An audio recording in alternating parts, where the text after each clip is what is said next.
right from the beginning, before I'd actually had any experience of the course itself, it's quite easy to maintain a sort of idea of what you're looking at when it comes to teaching, how teachers should perform, how they act, how they create an environment around you.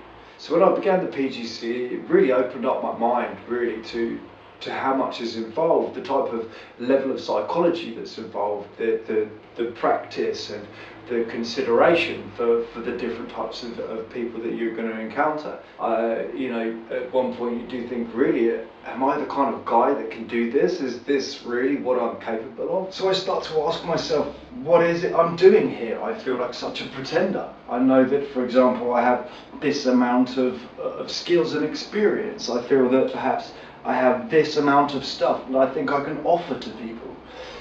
But I wonder how I can go from one place to the next, how I can have a relationship between my life, my experience of where I want to go, and this new animal, this teaching animal that I've come across. Now, when I was given my first placement with Jeff, I don't think it was instantly apparent exactly how I would get on with my mentor.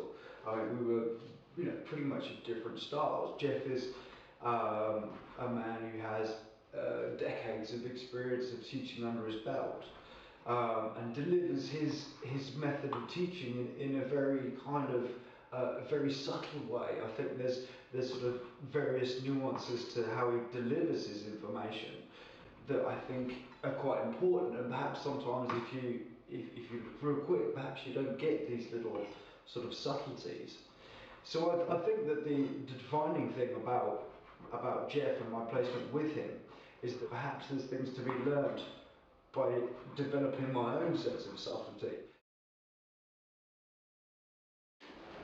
I wonder if it's really about imparting information to somebody.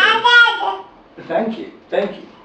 Now, Marcus has quite rightly pointed out that really, thank you, that really, perhaps we are also to do with Kolb's theory of the cycle of education. Perhaps we're not just analysing, and rightly so, we're not just analysing other people, we are actually analysing ourselves. It's almost paradoxical, the circle pertains to...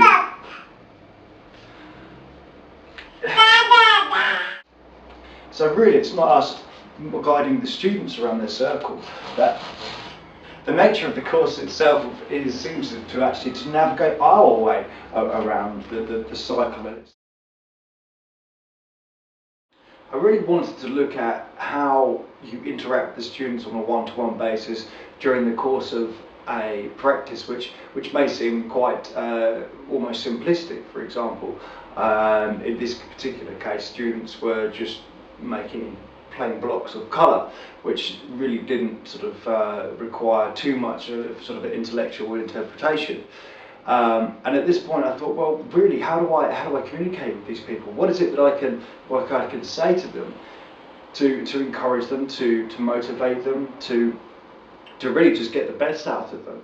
So I posed a question to Pete Float, the leader of this particular section, and I said to him, well, what are you looking for? And he was really kind enough to talk me through some of the strategies of different people. He singled out one particular student and drew my attention to various aspects of his body language, to the situation he's placed himself in, the table in front of him. There was no work in front of him. He was on his phone underneath the table. So he then related to me that, hey, well, let's not judge people straight away.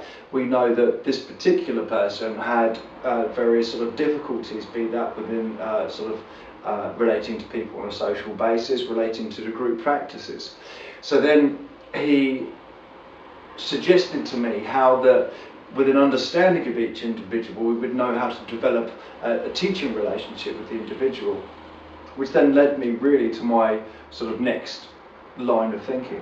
It sort of occurred to me that perhaps I wasn't fulfilling what I saw as a tutor's role, to talk individually to the people, to communicate with people on a one-to-one basis, to give care and attention in the areas which would make the individual succeed or be successful at what it is that they were trying to do, even if that was just simply to begin a thought process. So what I did was I took myself over to Peter's lesson, and he kindly let me watch and get involved with the extended art and design. And what I began to do there was to just sit with each student and just say to them, hey, what is it that you like about this? Where is it you'd like to be going? In some ways, see if they've understood the brief, see if they have any ideas, if there's anywhere I can help them. As I began to visit a few classes and have a look at what was going on, I really think I identified some part of the syllabus that I could really sort of be useful for, and not necessarily on the same course, for example. I think it could offer some sort of use on a wider scale. For example, something you can teach the tutors, something that can be shared not just at that particular campus itself. It's a way of working with things like Photoshop and applications like this. If you're an artist, you need to maximize your time. It's so easy to waste time on the internet, just uploading photos here and there and trying to rewrite things, and spending a lot of time with Photoshop resizing things just for certain websites. Over the years I've developed a way of working that kind of minimises the time that you need to spend on these kind of, let's call them, remedial tasks. There's ways of making Photoshop work for you, so you don't even need to actually be using Photoshop for it to be doing its thing for you. Like batch editing, for example. Let's say you've got a great deal of images that you want to be putting onto a website, and they want them, typically 150 pixels wide. It's ridiculous to have to spend their time resizing every single picture. There's ways of working that will maximise this by making sure that these things are done automatically for you. And not only that, within the automatic nature of the batch working, you can also do things like meta tagging, which makes you hugely more searchable within things like Google, so that people will happen across your work. There is expecting the world to find you and making yourself marketable, but how about being able to make them find you, not just suggest to finding you, because suggesting to find you means that perhaps you need to network personally with people. And sometimes for the artistic character, this isn't really what we find healthy or organic to grow in terms of a relationship. This sort of cyber activity, perhaps we want to network within the confines of something like an exhibition or a meeting of similarly programmed minds.